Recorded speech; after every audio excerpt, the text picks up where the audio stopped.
सचिन क्या है? सचिन में लप्पू सा सचिन है, मुंह में से बोलना वहाँ पे आवे ना, बोलता वो है ना, झिंगुर सा लड़का, उससे प्यार करेगी वो है? हाथ फिराती रहे बस बैठी बैठी, ये प्यार है? बिस्मिल्लाहिर्रहमानिर्रहीम। अस्सलाम वालेकुम दोस्तों, आज की वीडियो बहुत इन्फॉर्मेटिव है। इस वीडियो के अंदर आप देखेंगे एक औरत जो कि सचिन मीना और सीमा हैदर की हमसाई है, उसने इन दोनों के ऊपर यानी कि सचिन मीना और सीमा हैदर के ऊपर कुछ सवालात उठाए हैं। तो बहुत ही फनी क्वेश्चंस हैं और इन्फॉर्मेटिव भी हैं। इस वीडियो को लाजमी हमारे साथ वॉच कीजिएगा। आइए आज की वीडियो का आगाज करते हैं।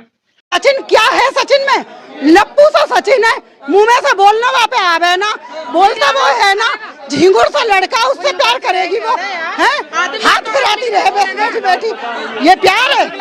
अपने बेटे का बराबर कैसे 5वीं पास ये बता रही है, कराटेदार इंग्लिश बोल रही है, कंप्यूटर चला रही है, 4 जो की पासपोर्ट लेके आई है, दुनिया भर के बॉर्डर पास करके आई है। मैं कह रही हूँ एक स्लीपर सेल्स होते हैं ना, नाम सुना होगा आपने, क्या कभी भी जब ऑर्डर मिल गया ब्लास्ट हो गया, ये वही सीन चल रहा है यहाँ पे।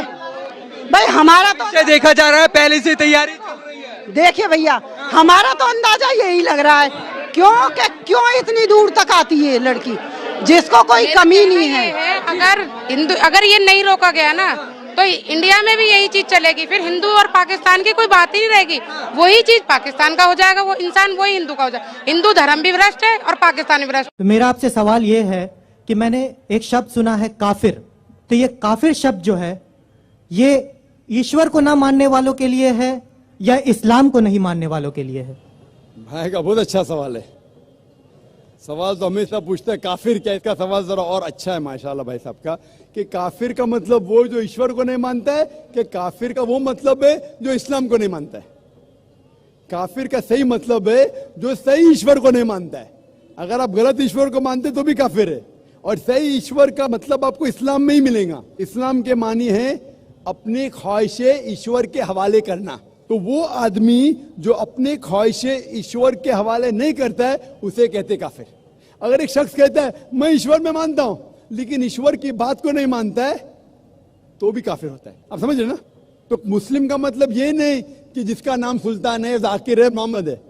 मुस्लिम का मतलब वो शख्स जो अपने सारे ख्वाहिशें ईश्वर के हवाले करता है, उसको कहते मुस्लिम। और जो अपने ख्वाहिशें ईश्वर के हवाले नहीं करता है और कहता है कि जरूरत नहीं है, उसे कहते काफिर। तो अगर आप कहेंगे क्या मैं ईश्वर को मानता हूं, बुत परस्ती नहीं करता हूं, लेकिन फिर जो ईश्वर का कहना नहीं मानते और बोलते जरूरी नहीं है, तो उसे कहते कुफ। कुफ अरबी लफ्ज है जिसे कहते छुपाना, टू कंसील, या रिजेक्ट करना, नहीं मानना। तो अगर आप ईश्वर की बात को भी नहीं मानते तो भी आप काफिर हो जाते। आप मतलब कोई भी शख्स ना, नाम चाहे अब्दुल्ला हो, सुल्तान हो, राजेश हो या रामू हो, कुछ भी हो, अगर वो ईश्वर की बात को झुटलाता है, रिजेक्ट करता है, उसे अरबी में कहते हैं काफिर। बेशक।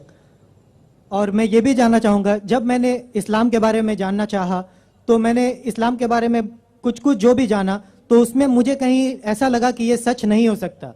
इसीलिए मेरा ये मिसकंसेप्शन है या ये सही है, मैं ये आपसे जानना चाहूंगा कि ऐसा माना जाता है क्या इस्लाम में कि जो इस्लाम को ना माने या जो काफिर है उसे मार दिया जाए, काट दिया जाए, उसके फैमिली को लूट लिया जाए? क्या ये किस हद तक सच है और क्या उसको इस दुनिया में जीने का हक नहीं?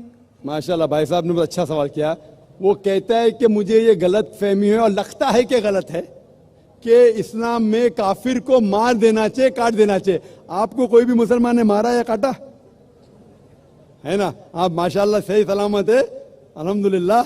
आपको किसने मारा, काटा? मैं जानना चाह रहा हूं कि ऐसा कहीं है लिखा हुआ या नहीं? Very good. ये क्या होता है कि जो लोग इस्लाम के खिलाफ किताबें लिखते, मिसाल के तौर पे अरुण शौरी का नाम सुने?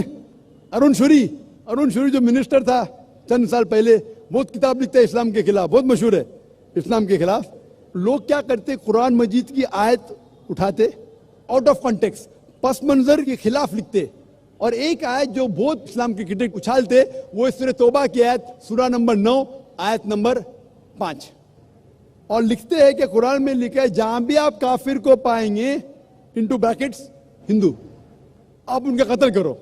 आप अगर कुरान मजीद खोलेंगे, तर्जुमा पढ़ेंगे, तो उसमें लिखा है जहां भी आप काफिर को पाएंगे कत्ल करो, लिखा है।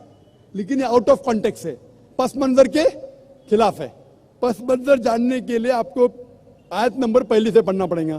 सूरह तौबा सूरा नंबर 9 आयत नंबर 1 से पढ़ेंगे। वहां लिखा हुआ है कि मुस्लिम और मुशरिक मक्का के उनके बीच में एक पीस ट्रीटी थी, एक सुलह थी। ये पीस ट्रीटी, ये सुलह एक तरफा मुशरिकों ने तोड़ दिया मक्का के। जब अल्लाह ताला आयत नंबर 5 पे आते तो कहते हैं कि हम तुम्हें 4 महीने का वक्त देते हैं, 4 महीने की मोहलत, आप सुधर जाओ वरना ऐलान जंग। आपने सुलह की थी, आपने सुलह को तोड़ी, 4 महीने का वक्फा, सुधर जाओ वरना ऐलान जंग। और फिर अल्लाह ताला कहते हैं सूरह तौबा सूरा नंबर 9 आयत नंबर 5 में, जंग के मैदान में जब भी आप काफिर को पाएंगे, मतलब दुश्मन जब आएंगे जंग के मैदान में तो आप लड़ो, डरो मत। अभी कोई भी आर्मी जनरल आज की तारीख में, सिपा सलार, वो थोड़ी कहेगा दुश्मन आए तो भाग जाओ, वो कहेगा डरो मत, लड़ो, मारो। तो ये जंग के मैदान की आयत है कि आप जब देखेंगे तो डरो मत, मारो। जंग के मैदान में जब काफिर तुम्हें हमला करने आ रहे, मारो। और अरुण शूरी आयत नंबर 5 से उड़ी मारते आयत नंबर 7 में। उसने किताब लिखी वर्ल्ड ऑफ फतवास, इस्लाम के खिलाफ। आयत नंबर 5 से जब मारते आयत नंबर 7 पे, 5 के बाद क्या आता है? 6 को खा जाते। क्यों? 6 में उसका जवाब है, उसके बीमारी का जवाब है। आयत नंबर 6 में सूरह तौबा के अल्लाह ताला फरमाते कि अगर कोई काफिर सुलह चाहता है, उसे छोड़ मत दो, उसे ऐसी अमन के जगह पर महफूज पहुंचाओ। क्या कहता है अल्लाह ताला? अगर कोई काफिर सुलह चाहता है, अमन चाहता है, उसे छोड़ मत दो, उसे संभाल के हिफाजत के साथ महफूज जगह पे जाके छोड़ो। Escort him to a place of security. आज का सिपा सलार सबसे दयालु क्या बोलेगा? दुश्मन को जान दो। यहां अल्लाह ताला कहते सिर्फ छोड़ो मत, ऐसी जगह पे लेके जाओ हिफाजत के साथ जहां वो महफूज है। समझ रहा? तो ये कुरान क्या आयत है? तो इन लोग पसे मंदर के खिलाफ कोट करते। और जहां भी जिहाद की आयत है, जंग के मैदान में जब आप मिलते हैं गैर मुस्लिम से, वो आपको कत्ल करने आ रहे, कत्ल करो। उसके बाद फौरन आप पढ़ेंगे सूरह अनफाल सूरा नंबर 8 आयत नंबर 60 के बाद 61 में लिखा है अमन बेहतर है। महाभारत में कत्ल करने के कितने श्लोक आते? कितने?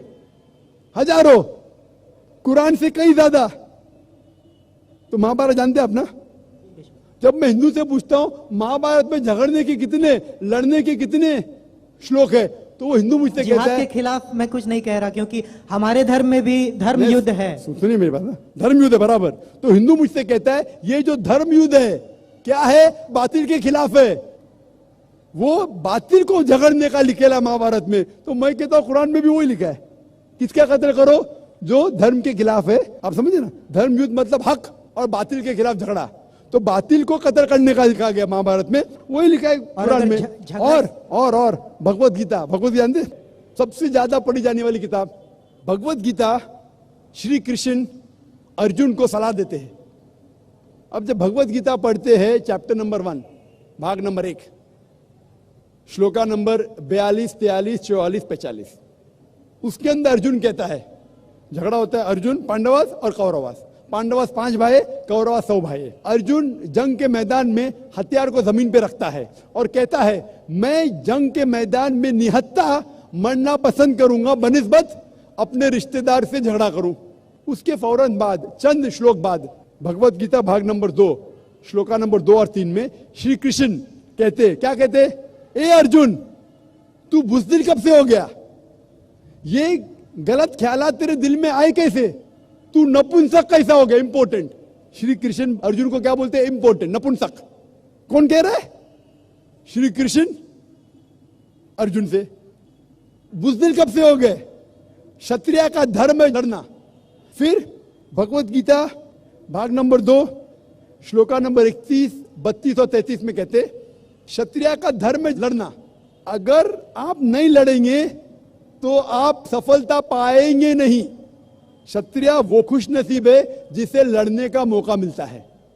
और अक्सर लोग कहते हैं, एतराज करते, इस्लाम के दुश्मन, क्रिटिक्स, हमारे अल्लाह के रसूल ने एक हदीस में कहा था कि जिहाद के मौके पे जब मुजाहिद जंग के मैदान में जाता है, उसका कत्ल होता है तो वो जाता है जन्नत में। लिखा है सही बुखारी में, किताब जिहाद, जिल्द नंबर 4 हदीस नंबर 46, कि जंग के मैदान में जब मुजाहिद जाता है, उसका कत्ल होता है तो वो जाता है जन्नत में। अगर वो जिंदा वापस लौटता है तो उससे दुनिया की दौलत मिलती है। अक्सर लोग बोलते कैसा मजहब है, लड़ने पे, कत्ल करने पे जन्नत जाएगा, गलत मजहब है। लेकिन भगवत गीता पढ़ेंगे, भाग नंबर 2, मंत्रा नंबर